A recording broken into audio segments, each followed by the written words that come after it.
সালাতে দোয়া কবুল হয়। সালাতে দোয়া কবুলের তিন জায়গা। একটা হচ্ছে তাকবীরে তাহরিমার পরে আমরা সানা পড়ি না, আমরা তো একটা পড়ি।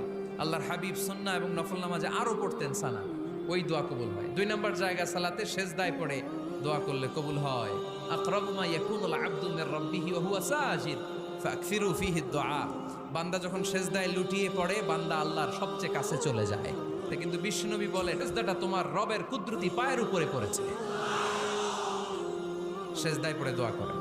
সালাম ফিরানোর আগে বিশ্বনবী দোয়া করতেন, লা ইউসাল্লিমান্না আহাদুকুম হাত্তা ইয়াতাআওয়াযা মিন আরবা'a। আল্লাহর হাবিব বললেন, চার জিনিস থেকে পানাহানা আছে আমার কোন উম্মত যেন সালাম না ফিরায়। তারা যেন পড়ে, আল্লাহুম্মা ইন্নী আউযু বিকা মিন আযাবিল কবর, আউযু বিকা মিন আযাবি জাহান্নাম, আউযু বিকা মিন ফিতনাতিল মাহইয়া ওয়াল মামাত, আউযু বিকা মিন ফিতনাতিল মাসিহিদ দাজ্জাল। আল্লাহ কবরের আযাব থেকে বাঁচাও, আল্লাহ জাহান্নামের আগুন থেকে বাঁচাও, আল্লাহ জীবন